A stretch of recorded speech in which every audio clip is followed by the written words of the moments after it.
Saudara, wisata di Kabupaten Bangkalan bagaikan mati suri. Para pelaku wisata sangat merasa terdampak sekali terhadap COVID-19, pandemi yang masih saja bertengger di udara bumi Indonesia. Di Kabupaten Bangkalan banyak sekali bermunculan wisata-wisata baru. Apa target yang akan dilakukan ke depan oleh pemerintah Kabupaten Bangkalan terhadap wisata di Kabupaten Bangkalan? Untuk hal tersebut, saya mengundang langsung Kepala Dinas Budaya dan Pariwisata Kabupaten Bangkalan. Kepala dinas yang satu ini bisa dibilang kepala dinas yang nyentrik ya. Suka nyanyi juga. Beliau juga anak dari salah satu tokoh belateran di Kabupaten Bangkalan. Saya panggilnya Mas Faisal, Haji Muhammad Hasan Faisal, SSTPMM. Assalamualaikum warahmatullahi wabarakatuh.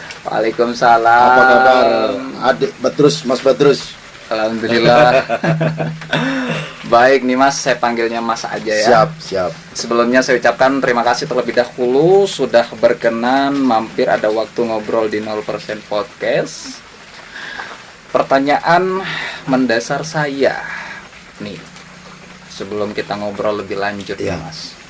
Seorang anak tokoh belateran di Kabupaten Bangkalan, kenapa bisa jadi seorang pejabat?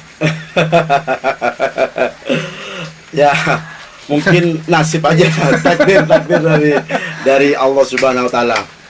Ya memang ini Mas Badrus, banyak yang nanya, banyak yang heran juga.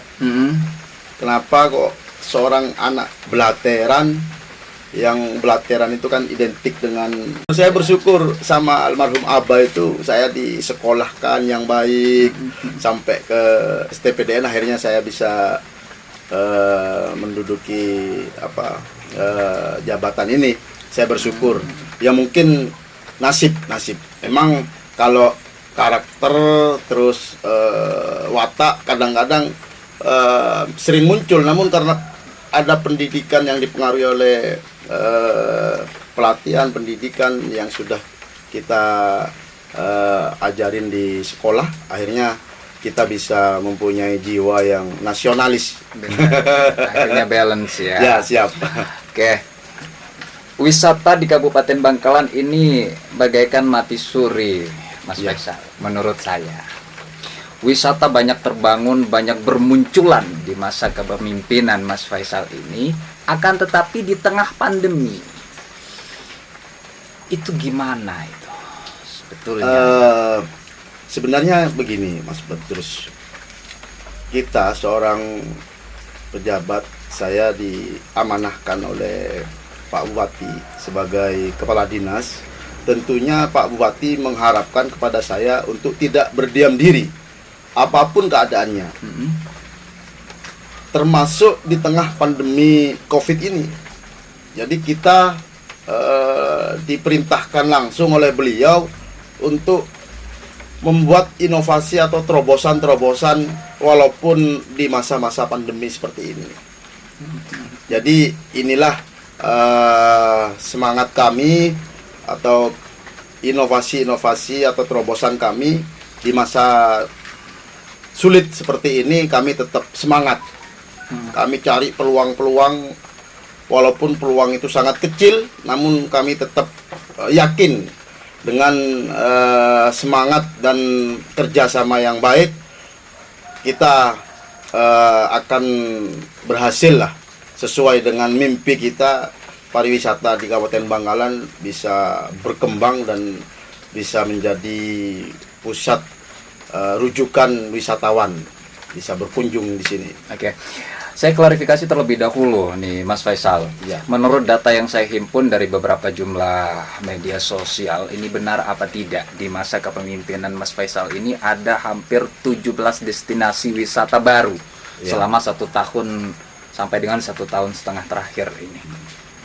Iya, itu benar apa tidak? Benar.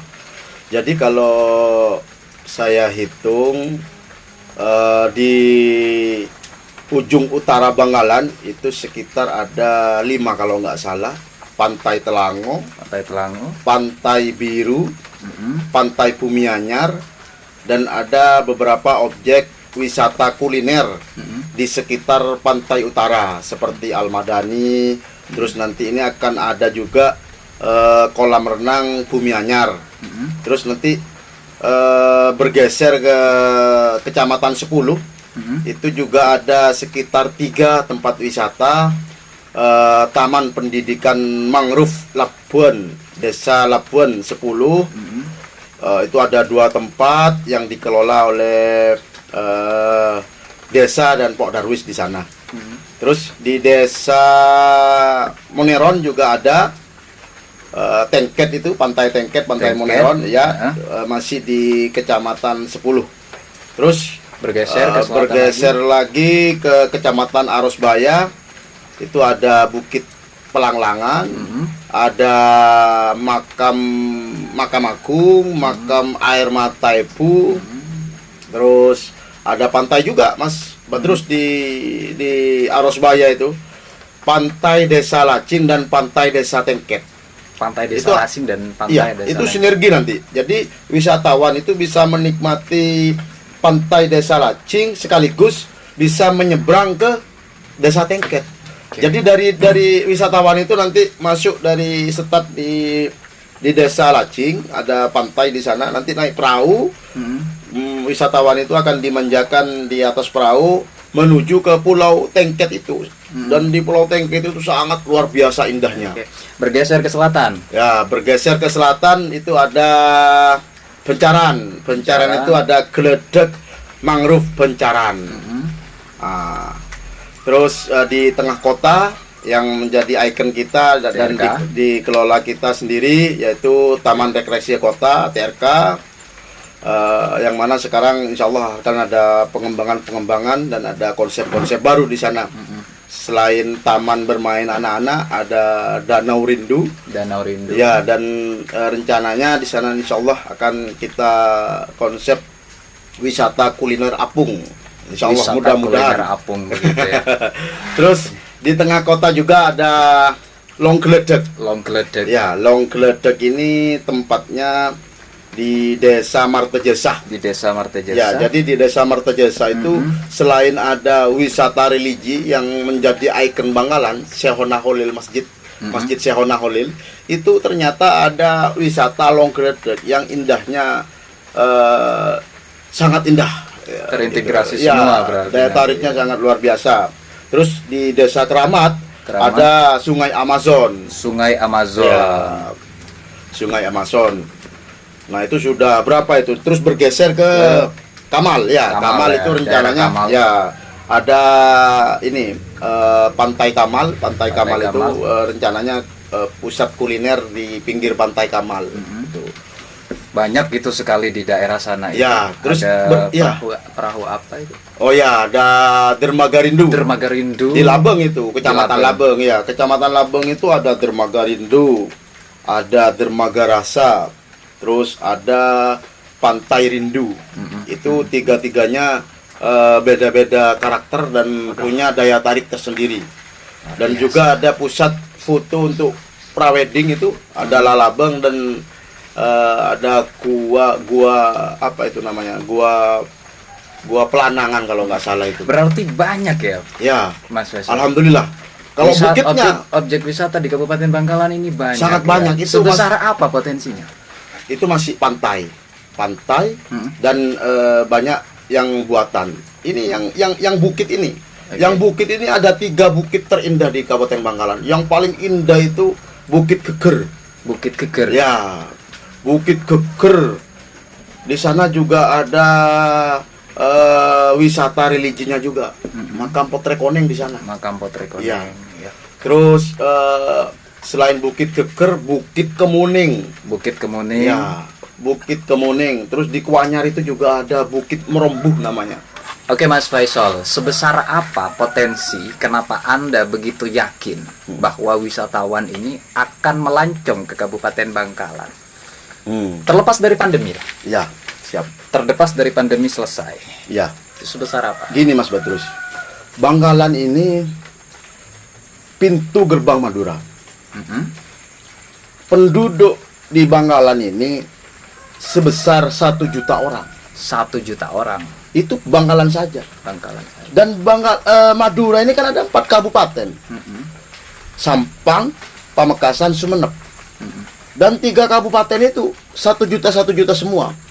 Berarti semadura ini 4 juta orang. Kurang lebih segitu. Iya. Dan orang luar yang mau ke Madura maupun ke Sampang, Sumeneb, Pamekasan harus melewati Bangkalan dulu. Pintu gerbangnya itu ada di Bangkalan. Jadi itu yang menjadi dasar keyakinan. Dengan adanya Suramadu ini merupakan peluang besar bagi Kabupaten Bangkalan karena Bangkalan ini merupakan pintu gerbang Madura. Pintu gerbang Madura. Iya, jadi mau tidak mau, misalnya ada orang Pamekasan, saya tidak mau ke Bangkalan, tidak boleh lewat langsung ke Pamekasan, harus lewat Bangkalan. Mau tidak mau itu. Saya pengen lewat laut aja, silakan lewat laut. Gitu. Jadi orang Sumeneb, orang Sampang harus lewat Bangkalan. Gimana caranya? Jadi tapi itu cuma bercanda. Tidak ada musuh-musuhan kita, situng dere kita, tidak ada musuh-musuhan. Jadi setretanan semua. Gitu. Pengembangan wisata di Kabupaten Bangkalan ke depan, ini seperti apa? Kita rencananya tetap mengedepankan karakter Bangkalan. Karakter Bangkalan. Ya, ciri khas Bangkalan itu tidak boleh kita tinggalkan. Selain itu, jadi kita sampaikan ke semua pelaku wisata karakter Bangkalan. Contohnya, setiap tempat wisata kami wajibkan harus ada kuliner khas Bangkalan. Jadi mereka mau jualan makanan itu harus khas Bangkalan. Harus khas Bangkalan. Ya. Terus yang kedua, tulisan-tulisan papan arah atau pemberitahuan, petunjuk-petunjuk itu harus pakai bahasa Madura. Harus pakai Madura. Ya. Itu targetnya. Targetnya kami. Jadi ke depan nanti misalkan menuju TRK. Ya. Itu pakai bahasa Madura. Pakai bahasa Madura, tulisan di tempat wisata itu misalnya keluar apa gitu. Nah, terus penyambutan wisatawan. Penyambutan wisatawan oleh petugas wisata atau oleh pemandu wisata. Itu kami harapkan, kami latih nanti pakai bahasa Madura semua. Pakai bahasa Madura semua. Nanti tapi mereka harus juga paham bahasa Indonesia. Lah. Ya. Tapi yang ditonjolkan bahasa Maduranya karena ketika wisatawan itu walaupun mereka tidak ngerti, tapi ada keunikan di situ, mereka akan merasa seperti gimana gitu. Lucu gitu. Selain dari petunjuk arah menggunakan bahasa Madura, kemudian penyambutannya juga menggunakan bahasa Madura dan memberdayakan masyarakat sekitar, begitu kan, untuk menyambut dan ikut andil dalam satu wisata tersebut. Ada nggak satu ruangan, satu wadah untuk teman-teman khususnya pemuda di Kabupaten Bangkalan, pemuda-pemuda kreatif untuk mengembangkan industri kreatif yang harus disediakan produk-produk lokal? Makanya oleh-oleh itu harus produk lokal Bangkalan yang dilakukan oleh para pemuda-pemudi kreatif Bangkalan. Misalnya maksudnya wadahnya, Pak. Wadahnya kami disebut bar. Nanti kami yang akan mewajibkan tempatnya. Oh, kalau tempatnya nanti kita kita obrolin lagi, kita omongin lagi, kita cari jalan keluar. Kita cari jalan keluar. Tapi sangat membuka diri ya. Siap. Bahkan kita ini memang direkam loh. Iya, betul. Kita nih. Nanti masa ada teman-teman pemuda kreatif menemui Pak Faisal, kita butuh wadah nih untuk main musik misalkan. Siap. Untuk wadah teman-teman komunitas begitu kan. Kami sangat mengharap. Kami tidak bisa bekerja sendiri. Jadi sangat diharapkan kami sangat mengharap pemuda-pemuda kreatif, pemuda-pemuda yang punya inovasi untuk ke depan Bangkalan seperti apa. Kami butuh bantuan, dan masukan. Dan itu akan direalisasikan selama positif begitu Jadi Mas Badrus, kami sudah membuat surat edaran kemarin ke semua pelaku wisata. Selain mewajibkan mereka untuk makanan khas Bangkalan, pakai bahasa Madura, terus pakaiannya pakaian adat Madura, terus oleh-olehnya juga harus oleh-oleh Madura, produk lokal Bangkalan. Gitu. Nih teman-teman semuanya, pemuda-pemuda kreatif di Kabupaten Bangkalan, entah itu fotografi, Ya. wedding organizer, dunia musik dan yang lain sebagainya. Kepala Dinas Budaya dan Pariwisata sangat membuka diri dan diharapkan sumbangsi pemikiran. Iya. Mari kita bangun Kabupaten Bangkalan ke depan Iya. bersama-sama begitu ya. Mari.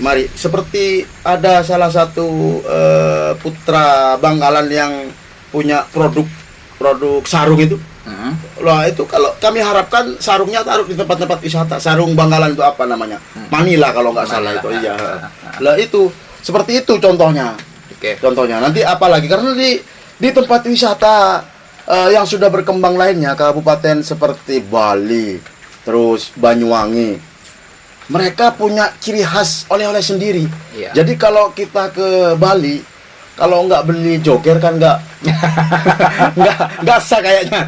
Kalau misalnya kita datang dari Bali kamu joker kan pasti ditanya bener. jokernya ya kan. Nah, Bangkalan ini apa karakternya gitu, ciri Harus khasnya. dibuat seperti itu ya, Pak itu. Kadis ya. Oke. Iya. Oke, ini luar biasa sekali nih teman-teman.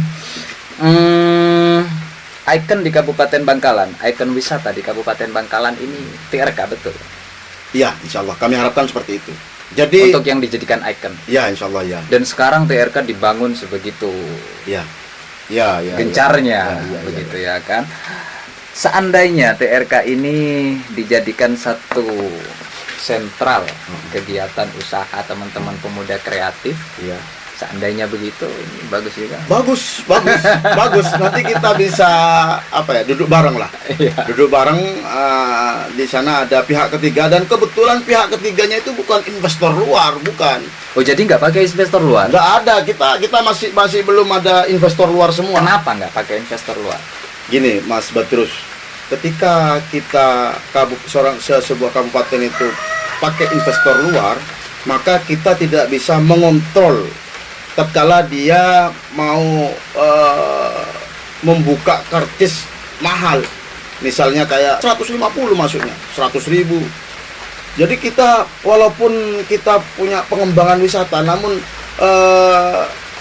harapan kami itu tetap Pelayanan kepada masyarakat. pelayanan gitu ya. pelayanan dan harganya terjangkau gitu ya. Jadi itu yang menjadi Jadi di bawah dasar. 10.000, iya. Yang menjadi dasar nggak Iya. pakai investor luar. Iya. Tapi Seperti apakah yakin wisata akan berkembang, Pak?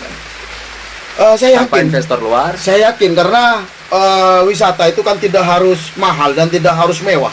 Walaupun sederhana, namun mempunyai daya tarik.